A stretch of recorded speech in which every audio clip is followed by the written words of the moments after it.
Hey everyone, this is Randy Malden with SCM Jobs, Jack Quinn Solutions, Supply Chain Management Training, all the other different brands that we represent out there. And today we're talking with Russell Verhovec. Did I pronounce that correctly? Yes, sir. The Chief Operating Officer at Seal Shield. And he's going to share with us his thoughts about hiring veterans as they transition out of the military. So Russell, if you don't mind, just give us a little bit about your background, where you're from, and what brought you to where you are right now. I'm originally from Nashville, Tennessee, did the school up in Ohio, went to New England for my double degree job starts, and I was an internal consultant trying to help fix companies that were in a tailspin towards bankruptcy. Usually you'd go someplace for a couple of years, turn some things around, go to another company for a couple of years, eventually translated that into taking a leadership role directly in the operations. And then when I came to Seal Shield here back in about 7, 8 years ago, I went ahead and stepped into supply chain full throttle and then got promoted up into the COO role that I am today. For the most part, my background is heavily with lean manufacturing concepts, which had a lot to do with doing what we say we're going to do, getting the execution done in a very lean, streamlined fashion. And there's a lot of congruence that we're going to talk about in between that and the military discipline. And I'm benefiting from a great team right now that brings that to the table. So tell us more about your role as Chief Operating Officer at Seal Shield. What exactly do you do and at Seal Shield? So for the most part, I adopt the methodology of execution across the entire organization. But I'm directly responsible for supply chain, operations, logistics, and then our new facility in Jacksonville, Florida, that does some light manufacturing and all of our in and outbound warehousing work. The neat thing about Seal Shield as a smaller company is it gives you a lot of flexibility, but it has some of the challenges that a smaller company would have in trying to wear different hats, trying to navigate your way out of doing what it takes to survive to doing what it takes to really successfully blossom. We've kind of gone out of that accelerated growth phase into a more mature stance. But when I came here, it was very much trying to put out a lot of fires, trying to do what needed to be done to get the mission accomplished and have the company be successful. But it's gotten to a way different place now where stability is important. Having strategic plans, action plans, where are we going to be investing our resources at so that we are furthering our capabilities in a more competitive stance. That's where we are now. And probably the best part about it is I've spent most of my career in corporate America. There's a lot less red tape to have to cut through in this private, smaller enterprise. So it's more of like a playground to where we can test a lot of concepts and take away the fear of failure if we make some mistakes. And that's really beneficial when we start to hire in some veterans that don't have that commercial business experience straight out of the military.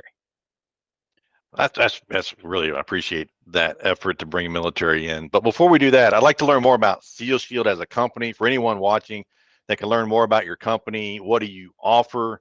What kind of clients, or what's your, the best client that somebody would, reach out to you and order your gear, your stuff? So we do have a nice little web store on sealshield.com, but our dominant client is going to be the hospitals, medical places that are buying products that are all designed to prevent the spread of infection. There's three main classifications. We have washable electronics that are impervious to a number of cleaning chemicals. Think like waterproof keyboards and mice that are used in the doctor's offices after they're dealing with the sick patient.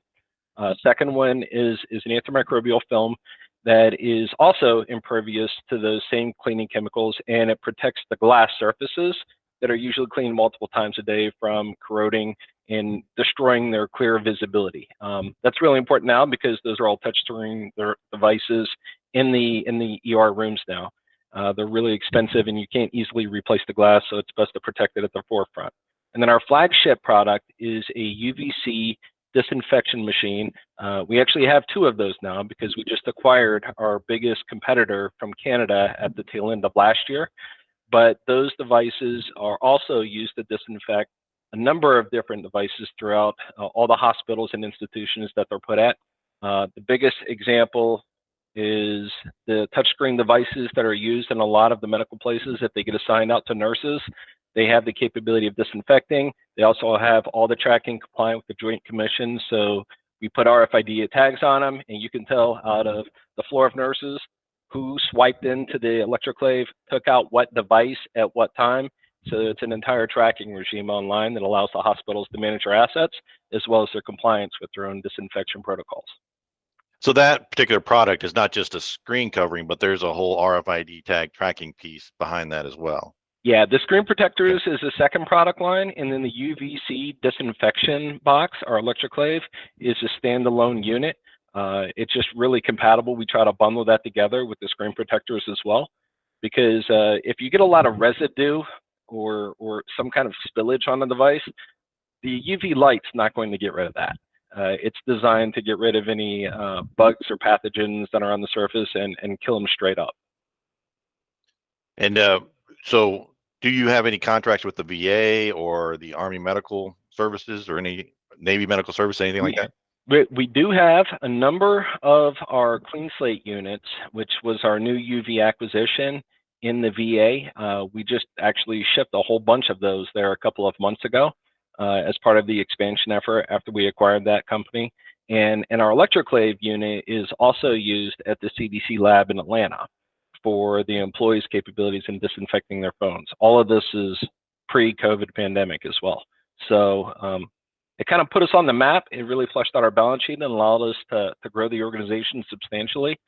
But unfortunately, the world doesn't learn from past pandemics very well. The lessons of the past, we keep repeating those, and organization is here along with a number of others to really try to make a meaningful impact in that space to prevent it from being as bad as it could be in the future. And I wanted to bring up your company because I want to learn more about your product. I thought it was great. And our military audience, a lot of folks that we talk with are in the supply realm, either aviation supply, medical supply, just regular Army supply. So the opportunity to learn more about your product and how you're able to help the service, just for those listening, to our interview, if you have an opportunity to work with Seal Shield, definitely reach out and look at their products and see how they can interact with, hospitals, medical facilities, those field hospitals that are out there, as well as something I thought about when I was talking with Bill yesterday was, that for those oil grimy hands where you're destroying stuff because you got dirt on everything. Hey, that might be a great product for that as well. And we're going into the end of the fiscal year. So for the government, the end of the fiscal year, these last June, July, August, that's when they start spending money to make sure they get those things they didn't really have funding for. But now that they do have funding, they can reach out and get these great products, to help their units wherever they may be. And we got them, of course, all over the world. Yeah, so we again, do I appreciate experience that at the end of the year. There's a big surge in our CAC reader boards that are used in some of the military places. So thank you for that. Yeah, but there's even more than just those CAC readers, right? And I think that's what people need to realize. There's a lot more benefit in the medical side that they could get benefit from Seal Shield as well. So let's dig into some of the what drove you to get involved with the veteran community. So how many veterans have you hired as your role in COO, and what has been your overall experience with the veteran? So I've hired 3 veterans. The first was Bill Holmes, retired Army. The second is retired Marine, and the third one is retired Navy. All of that happened within about a 2-year span of each other. The second and the third were hired within a couple of months of each other. Bill Holmes, my director of supply chain now, is recently promoted, really kind of paved the way in confidence through his work ethic and leadership and the points that he had put on the scoreboard with an organization to make it a really easy decision to actively go and pursue that veteran mentality.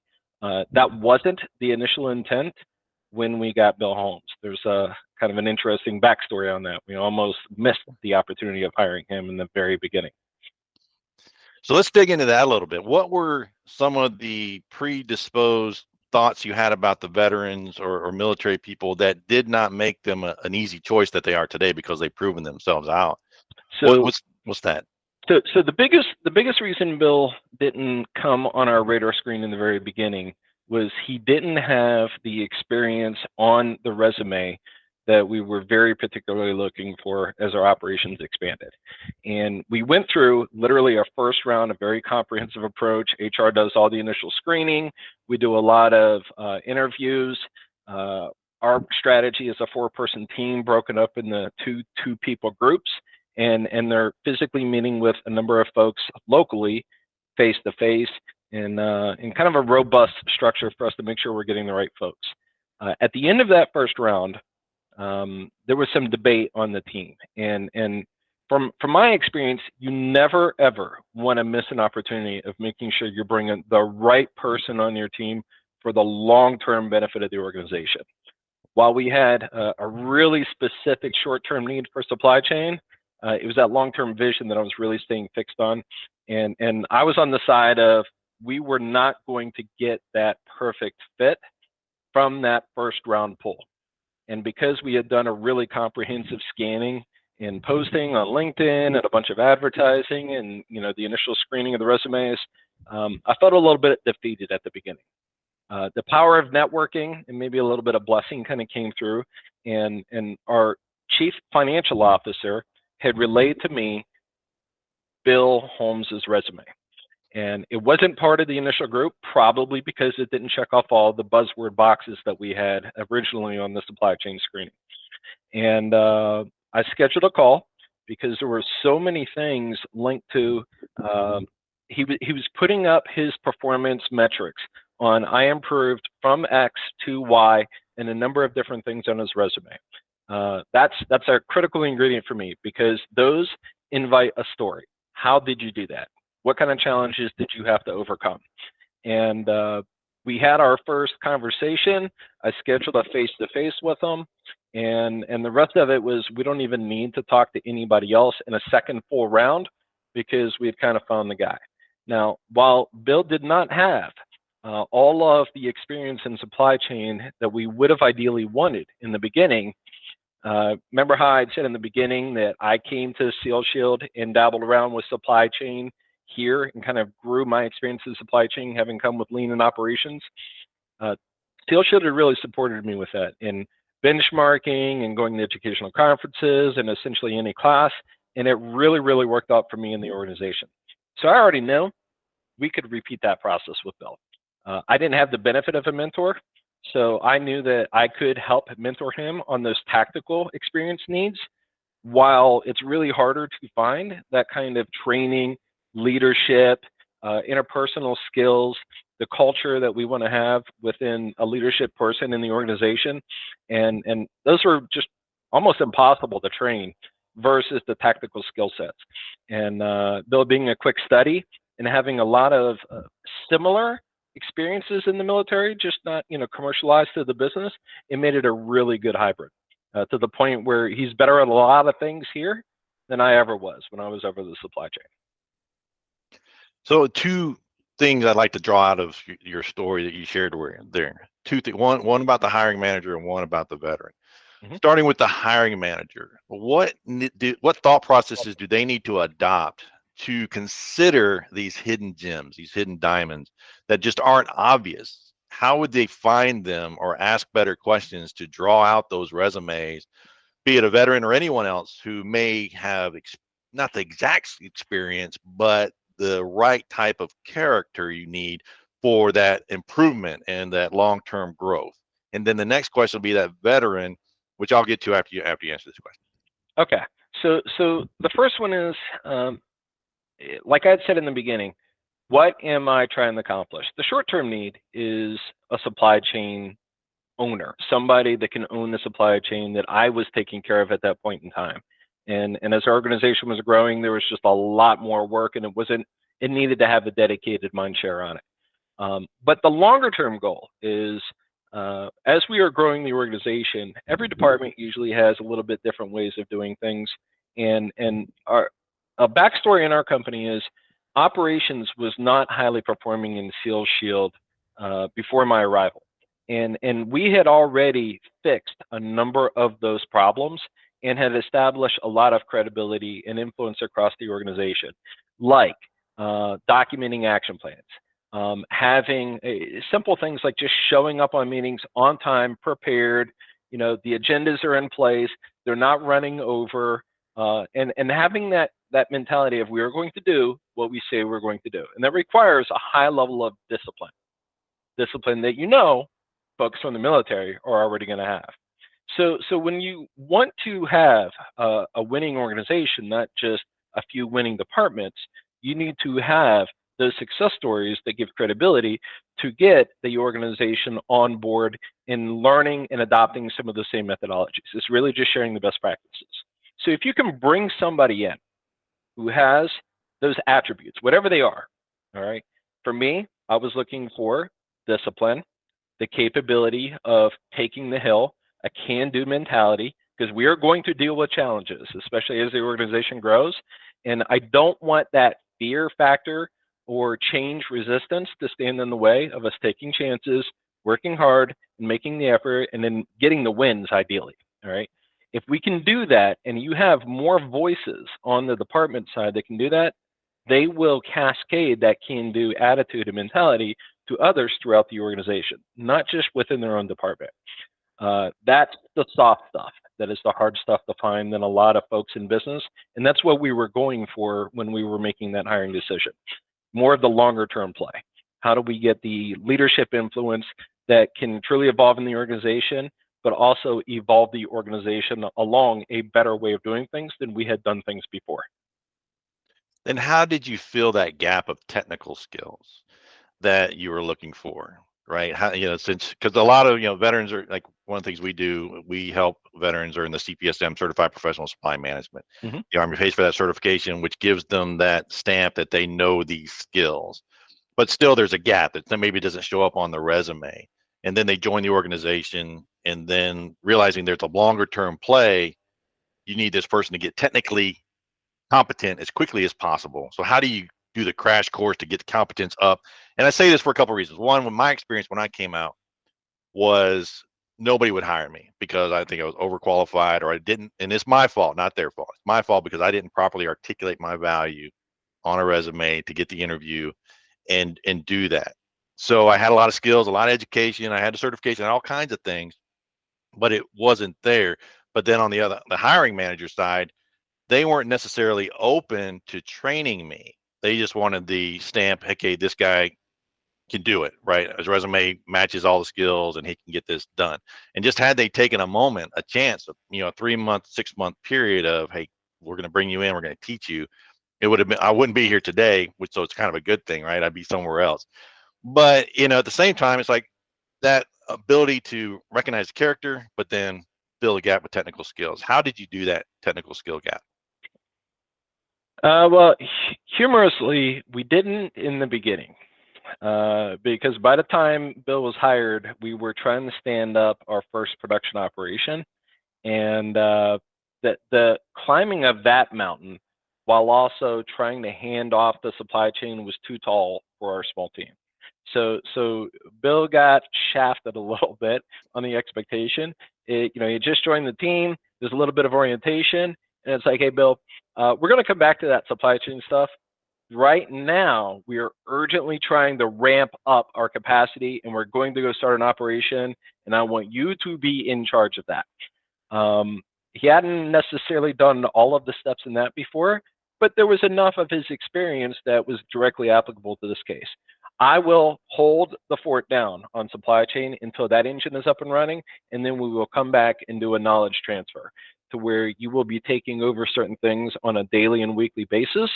And then with time, I'm literally weaning myself away from that process and all the things I was doing to try to keep a handle on the company supply chain that honestly at this point, because this is kind of at the beginning of the pandemic, was already like out of control. Like we had sold out of a lot of stuff. The demand for our product was really sky high, and we were trying to quadruple our throughput in operations on both in-housing some activities and also getting some of our vendors to ramp up as well and securing critical spares. There's just a lot of bullets whizzing past us, so to speak. So for us, it was a prioritization. We need our capacity increase. You're going to make that happen. I'm going to make sure that you don't fail. And when it is up and running, it's going to be a commercial for Bill Holmes. throughout the Nice. organization. Okay, and when that happens, you will have instant credibility with a number of folks throughout the organization, where you will have learned by doing. It will make sure that it's putting the points on the scoreboard. There is a win, and that's going to pave the road for you to take on other types of challenges throughout the company. We actually did theorize we cannot afford to screw this up, because there may be a need where we need to have a larger investment in us owning and operating our own full warehousing operation, because at this point we had outsourced it. And that's a really big investment for our company. So if we do that, there's going to be a lot of doubt, a lot of uncertainty, but most of that can be squashed by us being able to refer to, hey, we've already done this before at a smaller scale, and look at how well it ran. So that was literally the vision that we were talking about 2 years before we actually need to pull that lever and make the other investment actually happen. But it was all almost like predicted. Like, you want to make sure that you're always thinking as a leader long term. What are the plays that we can do? What are the maneuvers that we can make? What is the talent that you need to have on your team? Because you are inviting them to join your company on a mission. And it's not just about the right now, it's about how are we going to be traveling on to achieve that mission in the future. And challenge is just a piece of that. So, but you don't want to like have it, the mountain for them to climb, to be so extreme that they can't succeed. So I think when I told them, like, I'm going to make sure that you don't fail, that took maybe a little bit of edge off of him, and it allowed him to feel more comfortable in taking a lot more chances, engaging in more risk, making more decisions, all of which you want to have your team doing, to the point where you're not even needed as much anymore, because the engine is just running so well. That's when you start to get really proud. That speaks to the military mindset of two up, two down. Two people below me can always do my job, and I can do the job of two people above me at all times. I didn't know And that, but yeah, yeah, that's almost exactly what we're talking about. and that's because anything can happen on the battlefield for any reasons. Somebody is killed, somebody's replaced, somebody moves to another assignment, and then all of a sudden, next thing you know, and that's why the U.S. military is so effective, because the lowest member understands the exact thing and how to jump up and move from position to position as people drop out for any number of reasons. I wanted to draw a couple of points that when you were sharing your story. One, strong leadership support. But what does that look like for those hiring managers who are watching this interview? What is strong leadership support? So you're going to bring a veteran in. They know you have the character, but now you got to give them that shot, that training I was talking about here. So one, you need to have clear guidance, absolute support, and open communication. Those three things are essential for that success story to happen. Did I miss anything? Maybe tangents. I don't necessarily frame them in those categories, but we do talk even today pretty frequently on what does a successful outcome look like, on what it is we're trying to do. Like, we literally try to define it, not necessarily in writing, but try to create like a mental vision picture that we can at least verbalize. And along those lines is, how will we know if we're successful? Ideally, that would be in the form of like a performance metric that you can say, hey, we're going to go from X to Y. So we try to give that vision to where they understand, here's what we're trying to accomplish. All right. And that's not just within my department, that's within, a lot of areas in the organization as well. The second thing is, you have to allow some mistakes to be incurred. Fail is usually an ugly word, but it's also an acronym for first attempt in learning. And so, I may see some things going on that I don't necessarily agree with. Maybe I think that it's not going to result in a success. And if that does occur, I am usually like probing myself, what's the worst thing that can happen if this messes up? And there's a few things that will cross a red line that is not acceptable. Like, I have got to get engaged and make sure that those few things do not happen, because those fails are not an acceptable outcome. But there's other things where it's like, hey, if this happens, maybe it costs a little bit more money. maybe it takes a little bit more time. But the knowledge that that person gets from going through some of their own lessons learned and navigating a solution out of a few mistakes, the confidence they get in knowing that they're not going to be chastised for making those mistakes, those are critical ingredients if you want to develop somebody who is not afraid of making decisions in the organization. I don't necessarily sense any fear from the retired military folks that we had hired, but giving them a lot of rope to allow them to make a lot of decisions, which does come with some mistakes, even today. That's a critical ingredient, because the ultimate game in business is to stay ahead of your competitor, and to do that, you need all the folks rowing in the same direction, which means they are not just going to be doing what you say to do. They need to feel empowered to go and do what they think is right, in line with the direction of the company. Seal Shield does have an advantage with that. Our core values, which are on the wall in the facility, but they're talked about in a lot of our meetings, that employee empowerment is one really big one. So we walk that talk when it comes to assigning folks ownership for projects and giving them a lot of leash to go and make the decisions and get things done, whether it's an investment of time, it's investment of money, it's a strategic direction on something. There's a lot of leeway that we give with the folks. More than I experienced in my time in corporate America. I was going to mention that for those hiring managers who are watching this, to understand that what Russell's done is built a culture that enables him to execute multiple different ways. It sounds very familiar to what we call commander's guidance, the ability to plan. We call what you said, those red lines, we call critical information factors, things that we have to know because we have to make a decision on that. That's not something I'm going to leave to the Lance Corporal or the private to do. That's something I have to know right now.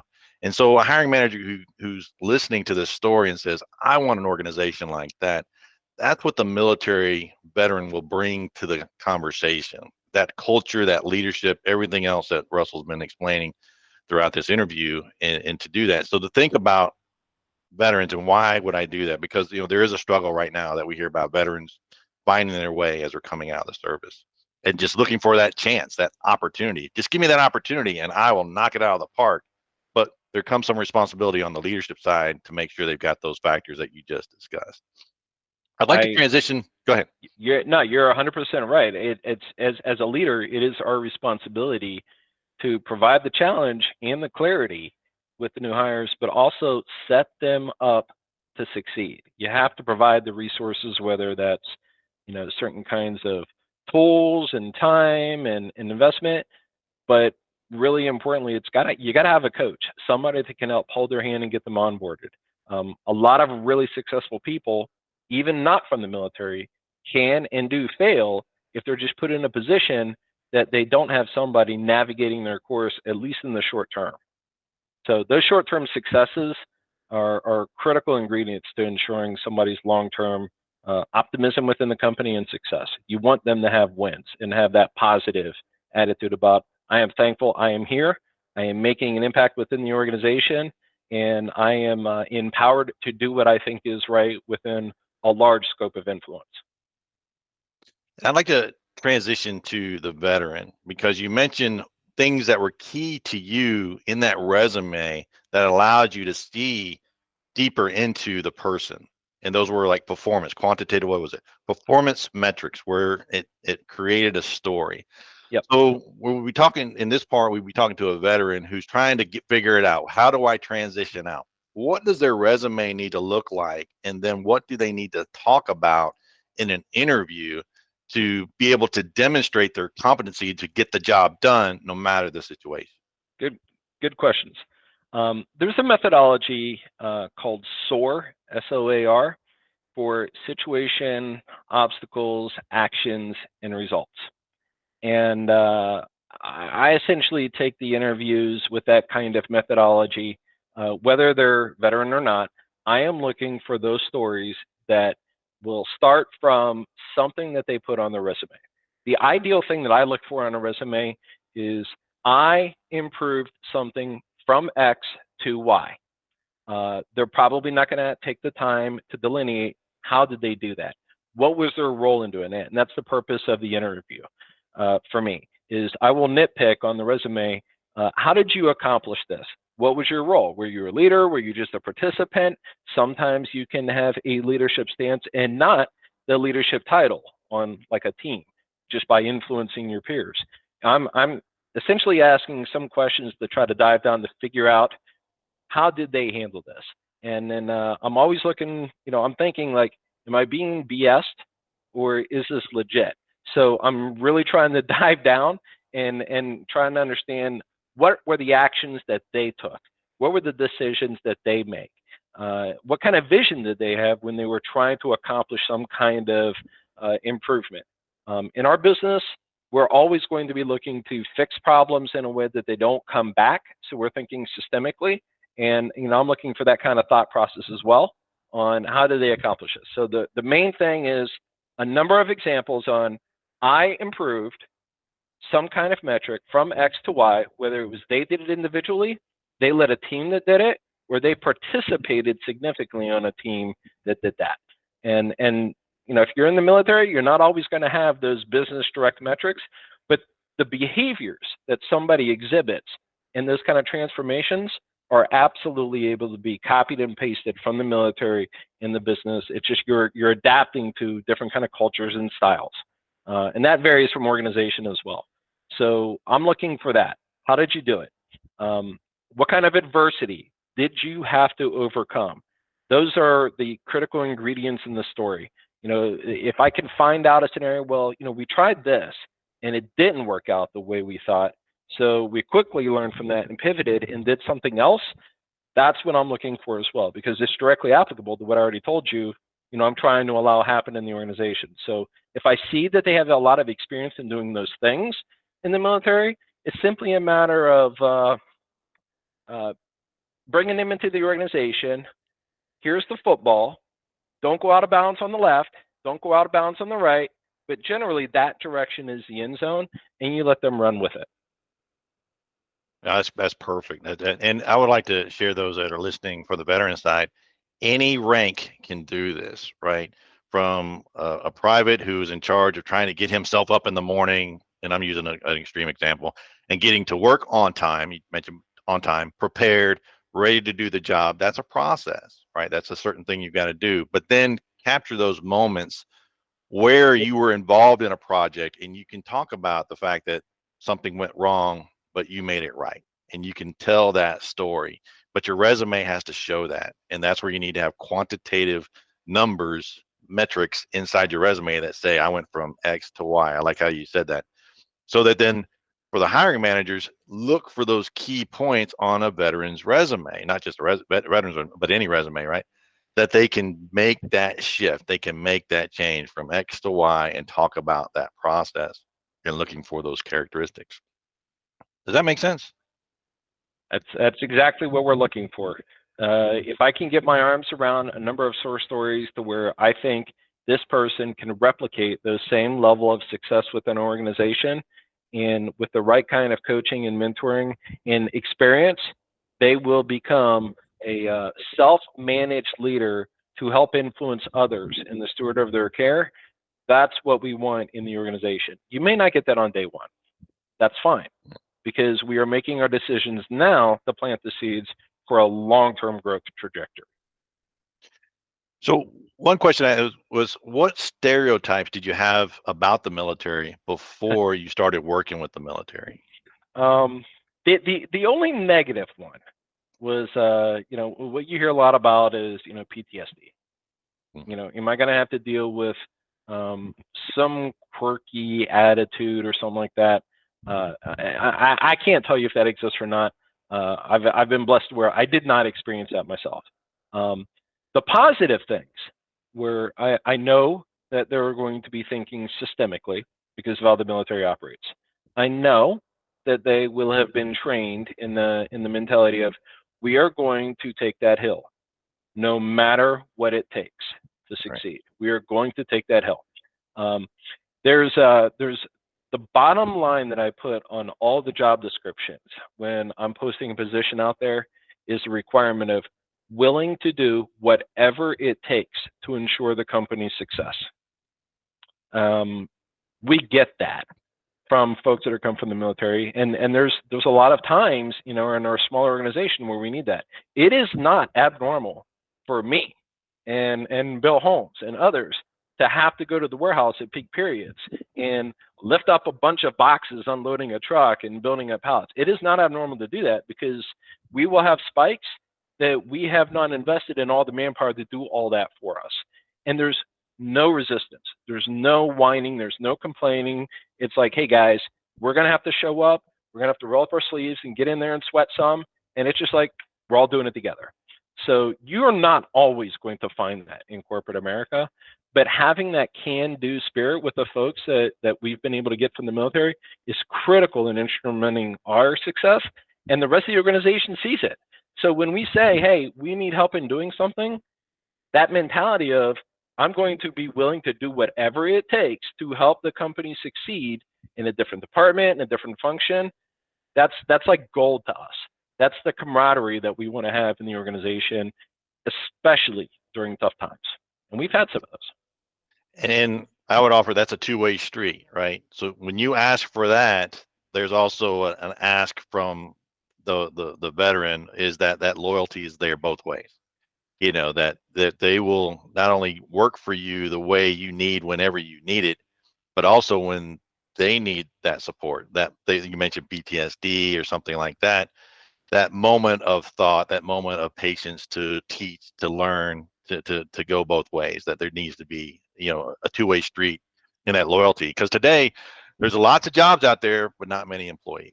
Right?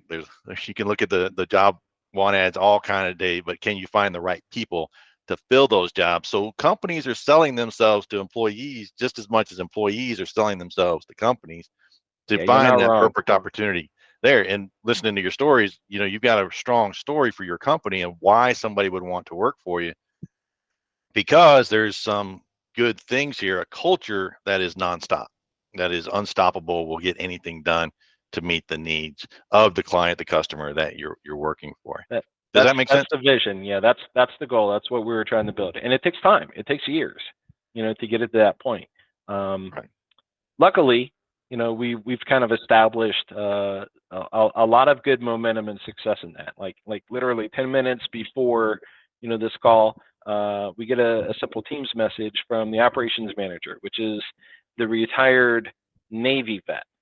And, he says, hey, this transfer order has been successfully received. Okay. If you were to back up 5 months ago, it would have been like an all hands on deck type thing. Like, I need to be there, Holmes needs to be there. There's a lot of boots on the ground to help unload probably 1,200 20-pound boxes from a container that are all floor loaded and build up the pallets. I did not even know today that truck was arriving today. There was no announcement. There was no request for help. Now, we've streamlined and improved a lot on what we're doing. It was just, hey, it's all done now. We ran into one little problem and we detected it and we fixed it, but it's all done. And that's like gold to a leader in the organization, because you don't have to manage those folks. They're very self-managed. Now the conversation is more about evolution. Again, it's don't stray too far on the left and the right, but it was like, here's what I want you to be doing for your next step in evolution within the company. And how are you positioning your troops to be able to step up through the organization as well? Right.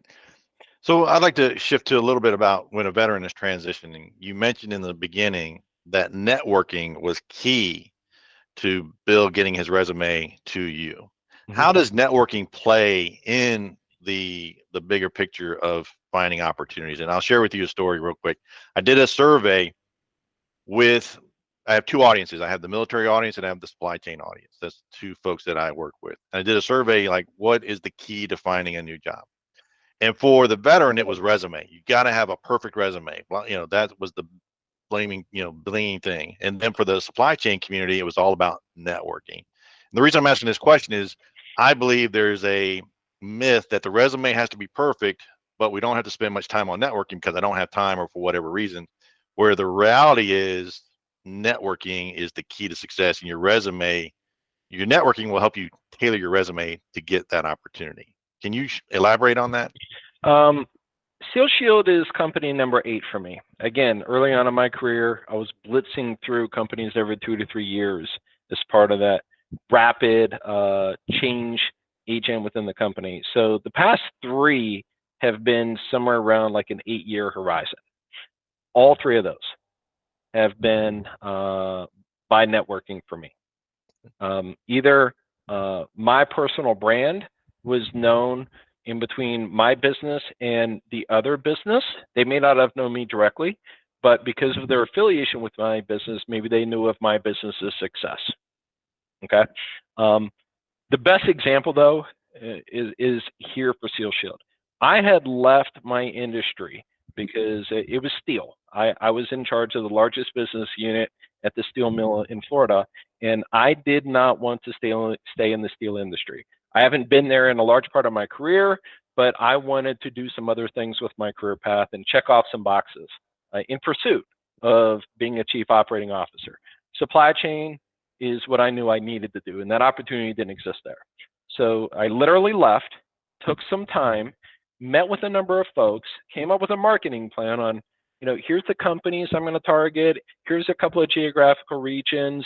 I was literally trying to get my mind around what do I want to be when I grow up. And one of the guys that I went and talked with was historically a judge of Florida's Manufacturer of the Year, where that steel mill had won Manufacturer of the Year a year and a half beforehand. And I was one of the main architects in the change of that business process that allowed a 24/7 operation of 300 people who break records supervisorless, without any supervisors, day or night, 7 days a week. That guy was a judge, but he also happened to be a CEO coach of Seal Shield's CEO. And so within a few weeks of me meeting with him, he had said, hey, there's somebody I think I need to introduce you to, because he had already known that Seal Shield was having some operational challenges. And thus began a couple of lunch meetings, which mutated into me going to the headquarters in Orlando and meeting the broader team. And the rest is history. It's been a blessing because it checked off my boxes. It gave me the opportunity to expand my knowledge in supply chain and help the company and grow a lot of infrastructure that is paying off right now. That networking has paid off for me twice significantly, Bill Holmes once, and then remember how I said I had hired 2 veterans after Bill? Well, we were targeting veterans at this point. I had used the power of networking and gotten a connection with somebody at the University of North Florida who acts as a liaison for their entity in veterans that are going to college to get a degree to help them handshake into the career place. So we were actively targeting to put our job posts out there saying, hey, we want to try to get our name, the job postings out there in front of vets and see who bites, see who's out there looking. And so that's 6 data points within just a matter of a couple of years. Yeah, it's just one self-promoting win. SCM Jobs, that's one of the things we do. We help transition military into the civilian world. So for the hiring managers who may not have the network, definitely reach out to me. My contact information will be in the description to where I can help build this network for you. But one of the things, your story was great, and there's lessons on both sides for the military and the civilian side. One, you made a decision to make a change. Then you built a plan, and then you executed that plan. And it took time, right? It took time from you to make the decision, to make the plan, to network with the key individuals. So you had to research the key individuals to help fulfill that plan.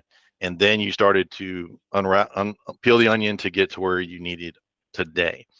So, the message to the military folks is you have to plan. There's no entitlement. That's one of the things I believe veterans have inside them based on a lot of things that are going inside the military.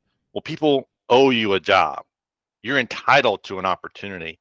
And it's a hard lesson to learn, and it's a hard pill to swallow that no, we're in the business world now. You have to show your value and be deliberate in what you're trying to do. Is that a fair statement? The word entitlement, I'll tell you, most of the leaders in an organization think that that is a complete turnoff for us. Right. But it's more brought up when we talk about today's younger generation maybe not having the same level of work ethic or go-getting, mentality, or the pursuit of trying to do something really aggressive to create some level of success.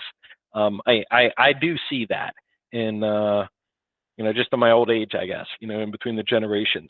I also believed, maybe wrongly so, that I wasn't going to have to worry about that if we were able to find veterans that would fit our organization. So I never really encountered or thought of that they would feel like entitled, that they deserve a job. But I'll tell you, in our business and in a number of other ones I've been a part of, you have to earn your way through the organization. It's fine to expect I'm going to be given a shot, but it's not like you're entitled to anything in getting your foot in the door or elsewise. The hill for the veterans coming in the business is probably taller than most of the other ones that have some kind of experience because of what I just thought about. But what I'm trying to do is counter that with my experience of having a lot of the other behaviors and disciplines that you don't get a lot of in the commercial place, but you can get a lot of in the military.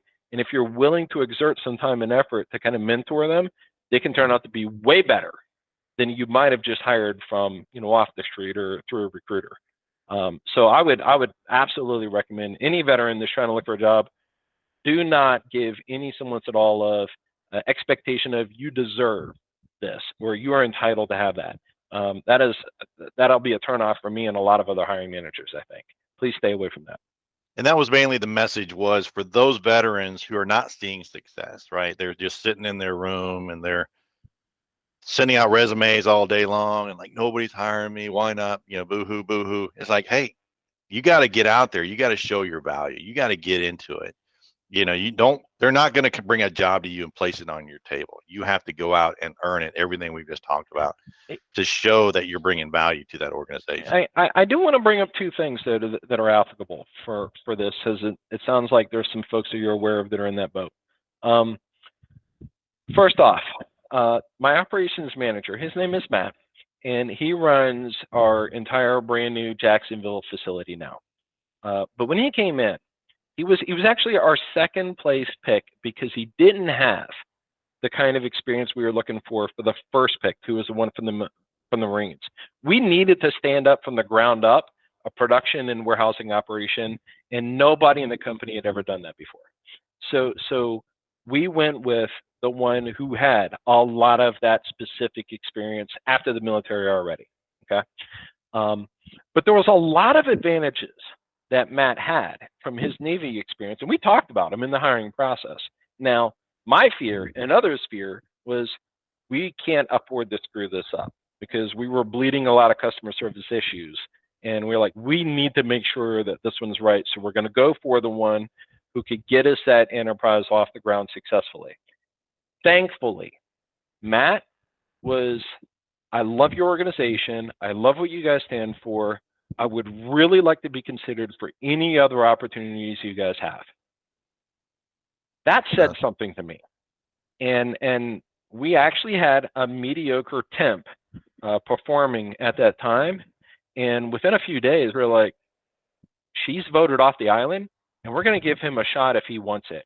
Because if he can do what the other vets are starting to do, all right, and as we continue to grow, we are going to give him opportunities. And he's been promoted a few times since he's been in our organization. And I'm proud to say now that that facility runs to the level that I dreamed it could be when we were building it from the ground up.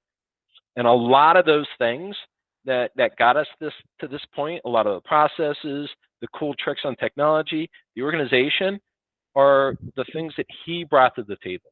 So I almost feel like maybe I made the wrong choice, but it has panned out where he came up through the ranks learning a bunch of other tools and systems that armed him to inherit this warehouse and take it to the next level. So maybe a little bit of divine intervention, but don't be afraid of looking for some junior roles, because in a matter of a half a year, it could translate into a promotion opportunity for you. Okay. Yeah, I was going to push that right there. So the expectation of somebody coming out of service, one, your pay is not going to match. So you have to be willing to take that entry level position or a lower position and earn your way back up to where you are in the military. Is that a fair statement? It was for Matt. It wasn't for Bill. Okay. But, you know, it's a small organization. We weren't going to hire two of the position that I was looking for. We got lucky that we had two really good candidates. Matt just didn't have the same kind of experience that the retired Marine had. And, but he had a lot of other good things that I was right on. They have paid off in spades, and he was willing to join the organization at a lower level and learn a lot of things. And we talked about it. I'm like, Matt, when we get up and running, you're going to have all this experience that your counterpart doesn't have, and it's going to be necessary for us to bring into the new facility. And it's almost like we just predicted here's what was going to happen, and he's really taken it to a next level. It is not uncommon for me, him, and others to hear from vendors or customers that come by, wow, this is the cleanest warehouse we have ever seen. And they've even said, joked around like, hey, have you guys thought about offering this as a service to, you know, other businesses? I mean, you know, it's a high level compliment, and I don't think that's really in the scope of our business, but it's significant props to Matt, who has built that empire to that extent to where others really admire the way it's running. And now we're on the tip of the spear and testing different functionalities of the softwares that we're using and being like a new adopter on like new things that they're trying to test out before they deploy it across the other customer base.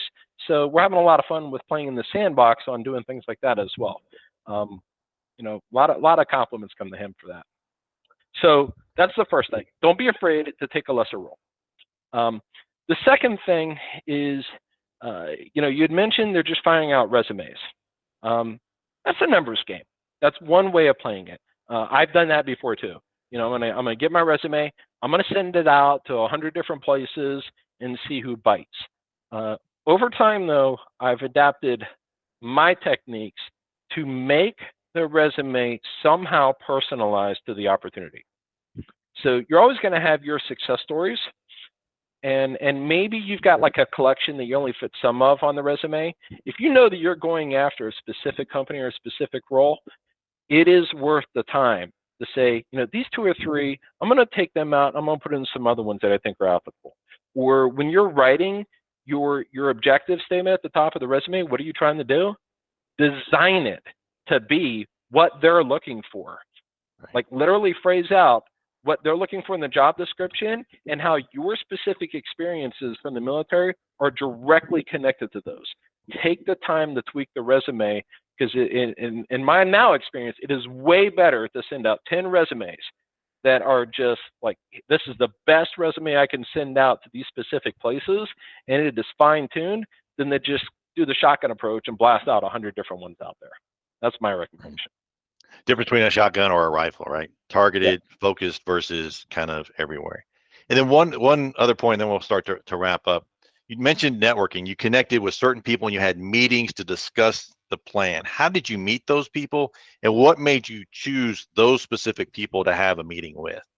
So again, I was trying to figure out like two things. One is I started off with meeting with folks that know me, and I'm sitting down with them usually over lunch or coffee or something in the day. I always pay because I'm asking them for their time and feedback.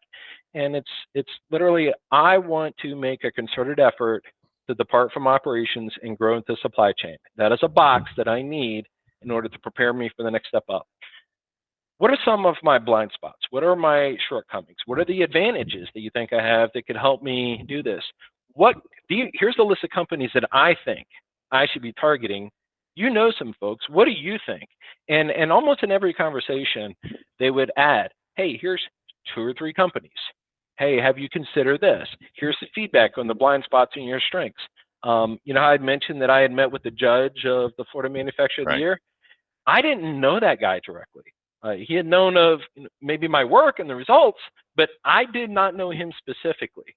But he knew my boss and you know, the boss of the steelman that I had left. And you know, here I am sitting with Carlos and saying, hey, this is what I want to do. What is your thoughts? What is your feedback? And he's the one that said, you know, I think you should meet George. I'm going to do an introduction for you. So, and he wasn't alone. There were others that were like, I think you should go and meet with these other folks that I did not know. They would do an introduction for me. There would be some kind of connection. It just kept chaining together to pave a way to where there were a few opportunities by the time, you know, I was talking with Seal Shield. But again, I had targeted going the supply chain. This opportunity gave me that. And I wanted to go into something high tech or medical, and Seal Shield gave me that as well. So, you know, at that stage in the career, I was being like the rifle. I was being very precise on what I wanted to do. Maybe not every vet's going to have that capability, but don't be surprised when you start networking that folks that you're talking to encourage you and do introductions for you to meet others, and then it just keeps chaining.